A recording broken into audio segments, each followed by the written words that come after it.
Siman sydd â chi, dwi'n gobeithio ydych chi'n yn iawn ac yn cadw'n saff. Yn y fideo hwn, dwi'n eisiau i arddangos sut i datblygu wefan yn y iaith PHP. Ac mae'r hwn y cyntaf yn y cyfres sydd yn galw gerfa.com, achos dwi'n eisiau i arddangos y holl goriwllaeth i sut i datblygu y cod ar gyfer y wefan hon. Ac mae'r wefan hon yn wefan go iawn ar y rhyngrwyd, ac da chi'n gallu ymweled gyda hi. Beth wedyn ydy'r amcan o'r wefan? Wel, yr amcan ydy i gwellhau safon o gerfar ar gyfer y dysgwyr ar gyfer hyn. Dwi'n eisiau i arddangos y lluniau ar gyfer yr enwau a termau yn Gymraeg ar gyfer y lluniau, ac i dechrau, dwi'n yn dechrau gyda'r lluniau o'r adar cliciaid, sef yr adar sydd gyda nhw yr alliogaeth i clico ar y canghennau, ac mae'r hyn yr adar sydd yn mwyaf adnabyddus i ni, enghraifft fel yr adar y to neu yr dridwen, ond fod y wefan yn cael ei galw gerfa.com, dwi'n eisiau i adlewyrchu yr canghennau o fwyd trwy'r strwythur o'r bygellau. Enghraifft, ar y gwreddyn, dwi'n eisiau i dechrau gyda rhyw fath o rhestra sydd yn arddangos yr dewisiadau i dewis pa un canghen o fwyd ydych chi'n eisiau i gweld y lluniau ohonyn nhw. Enghraifft, os ydych chi'n eisiau i gweld y lluniau o planhigion neu blodau neu adar neu mameliaid ac ati. Ac dwi'n eisiau i wneud yr rhestr hwn ar gael ar y dudalen ar yr gwreddyn, sef yr dudalen mynegau neu index.html ar y gwreddyn o'r wefan. Ac wedyn i adlewyrchu hyn, dwi'n wedi strwythyru yr bygellau i adlewyrchu y strwythur o'r canghennau o'r coed, fel ydych chi'n gallu dweud, i adlewyrchu yr perthynas rhwng pob fath o'r mathau o canghennau dan y coed o gwybodaeth hon. Enghraifft, dan y canghen neu pregell o anifeiliaid, mae gyda ni, enghraifft, yr pregell ar gyfer y canghen o adar, ond hefyd dwi'n gallu gwneud canghen arall neu pregell arall ar gyfer yr mameliaid, ac hefyd un arall ar gyfer y pysgod, ac ati. Ac hefyd dan yr canghen o enwau, dwi'n eisiau enghraifft i creu canghen arall ar gyfer y planhigion, ac wedyn dan y planhigion dwi'n gallu greu canghen arall ar gyfer yr fath neu is-categori o coed, ac hefyd un arall ar gyfer blodau. Ac wedyn, dan yr canghen o blodau, dwi'n gallu gwneud un ar gyfer y blodau gwyllt, ac wedyn un arall ar gyfer y blodau ymaethwyd, enghraifft. Ac hefyd dan y canghen o planhigion, dwi'n gallu creu pregell ar gyfer ffrwythau. Ac wedyn dwi'n gallu creu dan y canghen o ffrwythau is-categori ar gyfer y ffrwythau trofannol, fel hyn, ac hefyd un arall ar gyfer y ffrwythau tymhorol neu tymhoraidd, fel hyn. Ac Felly, gyda'r holl is-categoriau o'r is-bygellau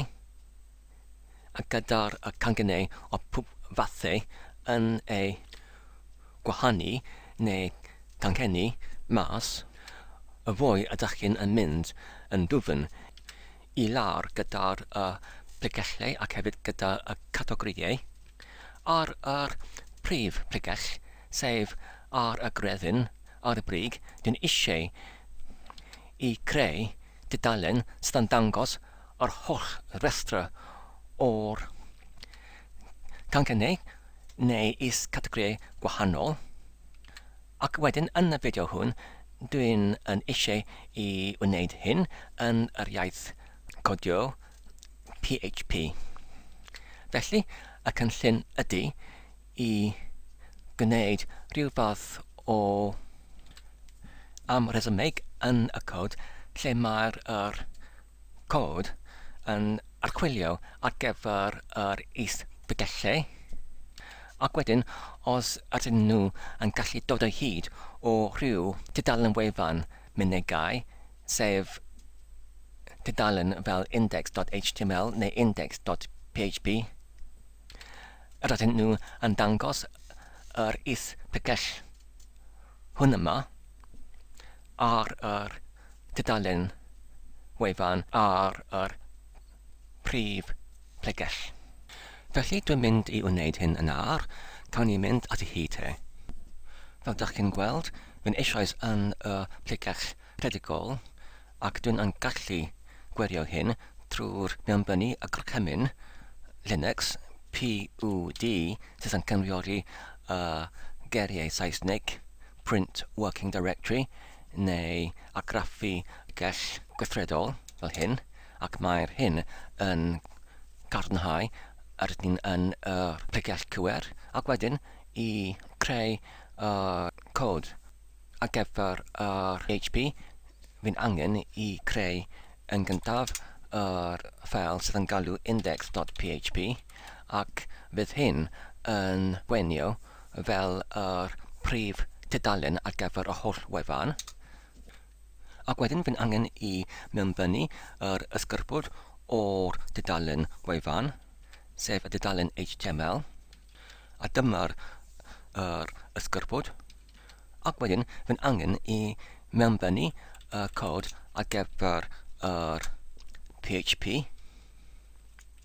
Ac ar gyfer hyn, fy'n angen i yn gyntaf i mewnosod yr tagiau ar gyfer yr adran ar gyfer y cod PHP, ac mae'n angen i dechrau gyda'r agor ongl cronfach, ac wedyn yr gofynod, ac wedyn gair PHP, ac mae'n angen yr adran i cael ei cau gyda'r gofynod, ac wedyn yr cau ongl cronfach fel hyn. Ac ar gyfer y dechreuad, fy'n yn unig yn eisiau i wneud yr argraffu neu adleisio mas i'r terfynell dyddiad, ac dwi'n gwneud hyn trwy'r mewnbynnu yr gorchymyn neu yr alwaith air echo neu adlais, ac wedyn yr alwaith air date, ac wedyn yr fformat ar gyfer y dyddiad, sef yr prif lythren Y, ac wedyn yr bach lythren M, ac wedyn y bach lythren D, ac wedyn gwagle, ac wedyn y prif lythren H, ac wedyn y gwahanod, ac wedyn y fach lythren I, ac wedyn y fach lythren S ar gyfer y eiliad, ac mae'r llunyn hyn yn cynrychioli yr fformat i arddangos y dyddiad yn dechrau gyda'r blwyddyn, gyda'r 4 o digidau, ac wedyn ymysg gyda 2 digid, ac wedyn dyddiad gyda 2 digid, ac wedyn yr awr, ac wedyn munud, ac wedyn yr eiliad. Ac wedyn, mi'n angen i mewnnosod yr gorwahanod ar y tyfyniad o llinell, ac wedyn fi'n angen i pwyso ar y botwm ianc ar y bysysfwrdd i mynd i mewn i'r fodd gorchymyn, ac wedyn yn y fodd gorchymyn fi'n angen i pwyso ar y botwm gwahanol, ac wedyn llythren W, ac wedyn yr fachnod ac y fel mae'r bach llythren W yn cynhyrchu yr gair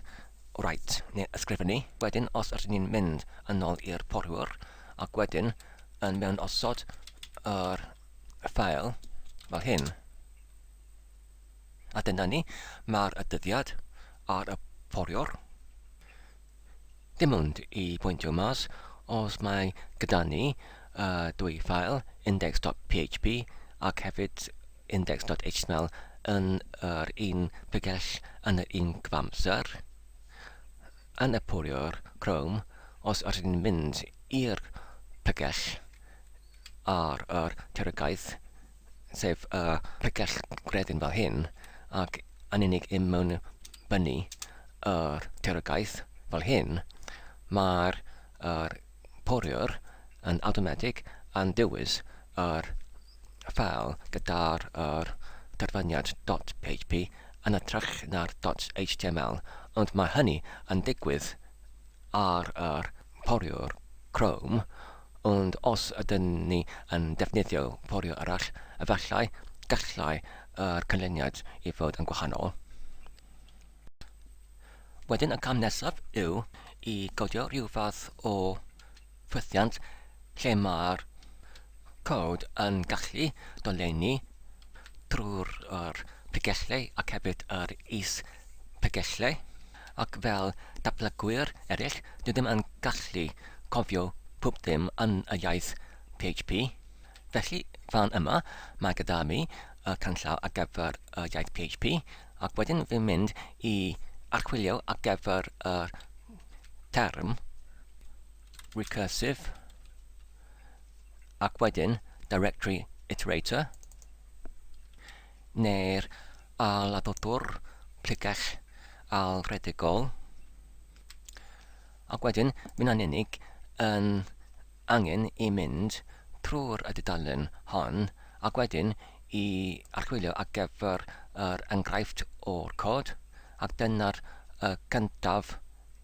enghraifft, ac dwi'n unig angen i copio ac i pastio hyn i mewn i'r cod, fel hyn.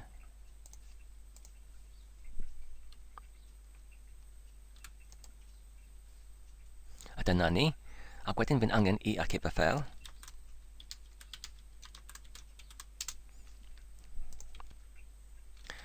Y cam nesaf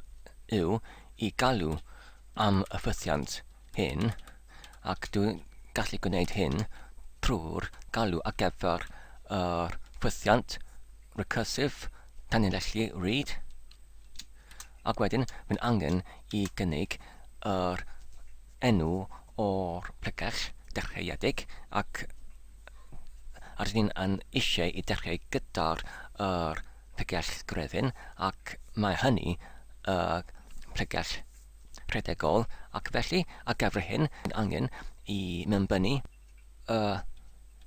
llawn atalnod, ac wedyn y blaen slais sydd yn cynrychioli plegell rhedegol, ac wedyn fi'n angen i cau yr crwn cronfach fel hyn, ac wedyn i terfynu y llinell gyda'r gorwahanod, ac fel dach chi'n gweld, mae'r ffythiant recursive tanlinellu read yn cymryd 2 parametr, ond gyda'r al parametr, os rydyn yn hapgor yr al parametr, mae'n hyn yn amfallu i'r trefn gwag fel hyn, achos mae'r arwydd cyfartaledd yn arfyddocau os ydyn yn hapgor parametr hon, mae'r ffythiant yn amfallu i trefn gwag. Ac wedyn, os ydyn ni'n astudio y ffythiant hyn, beth sy'n digwydd yw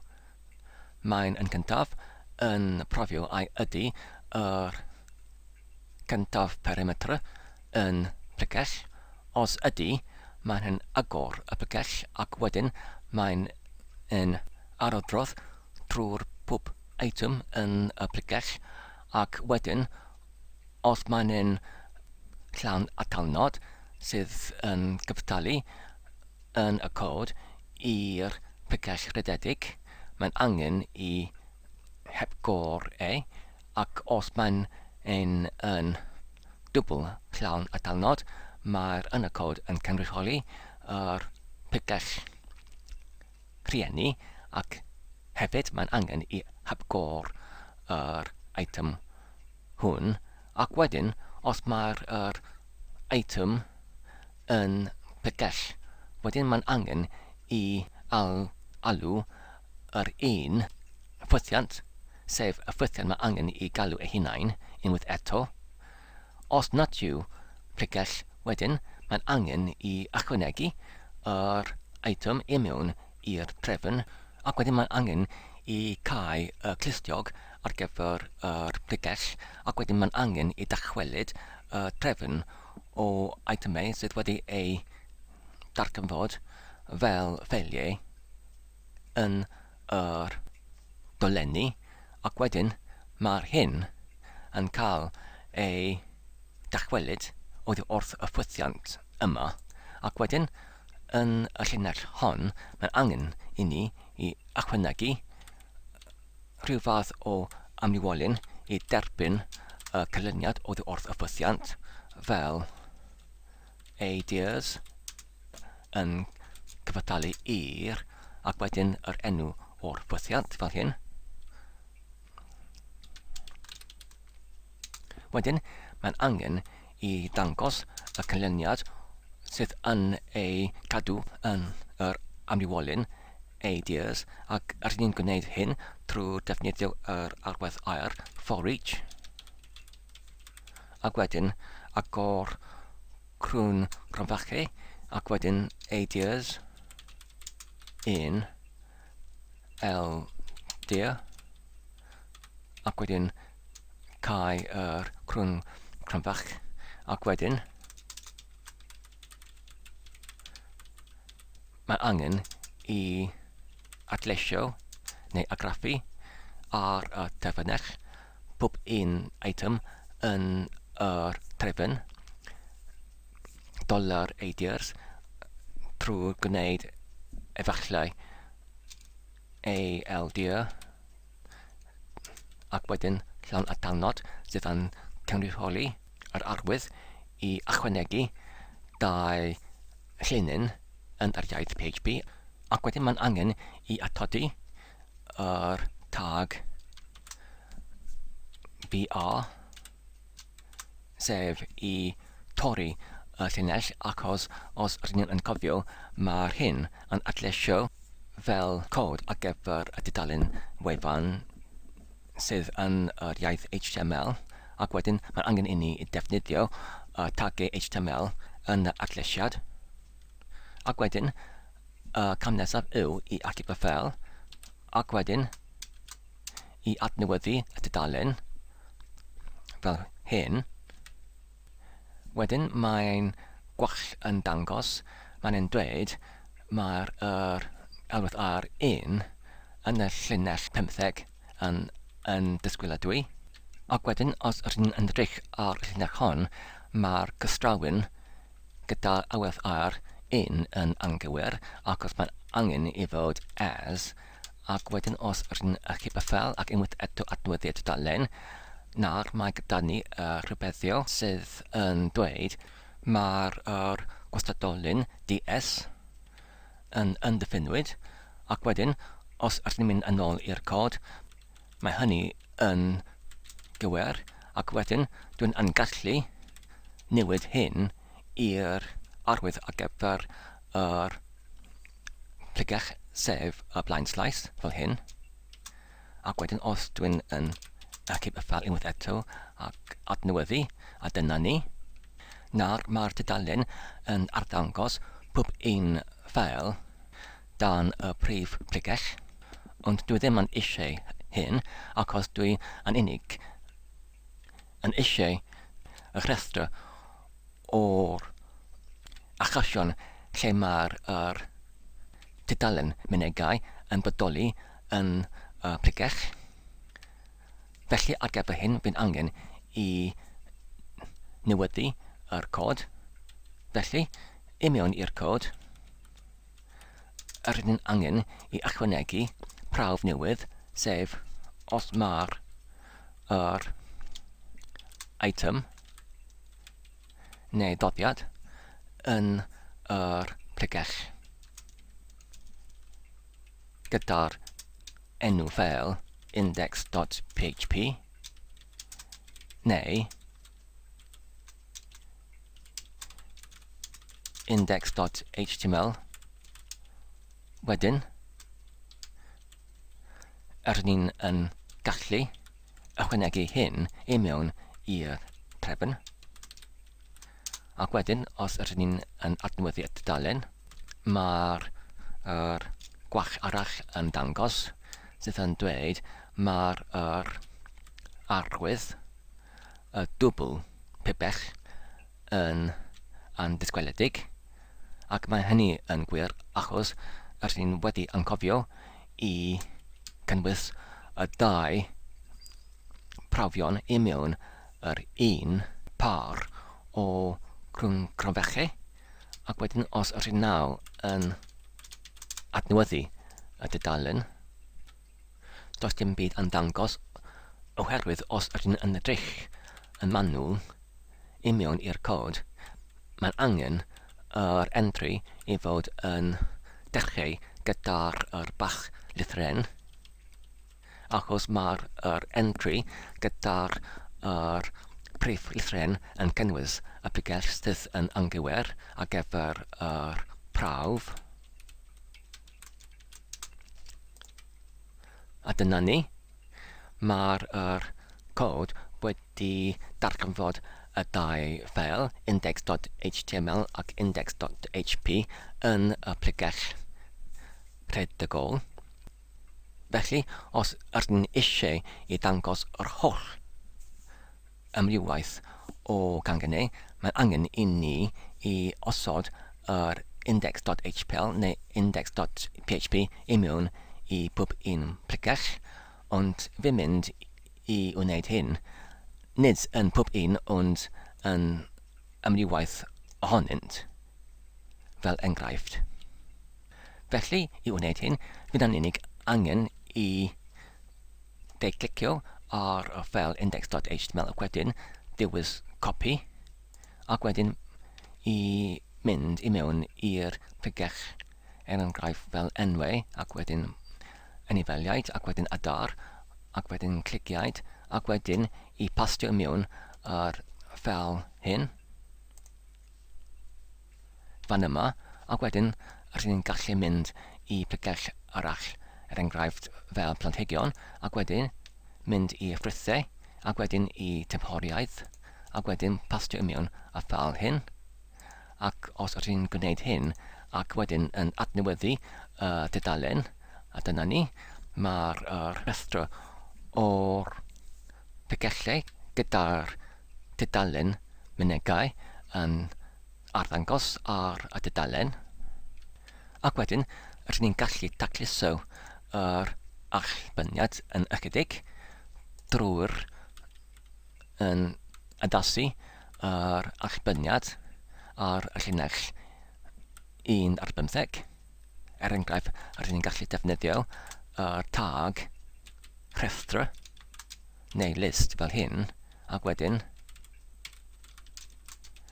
rydyn ni'n gallu ychwanegu y tag i torri y llinell wedi y dyddiad fel hyn, ac wedyn adnewyddu y dudalen, ac mae'r hyn yn ychydig yn fwy taclus. A dyna ni i gyd ar gyfer nawr, ar gyfer y cyntaf fideo yn y cyfres. Dwi'n gobeithio ydych chi'n wedi mwynhau ac yn ein darganfod yn defnyddiol. Tan y tro nesaf, cadw saff ac yn iach, a hwyl.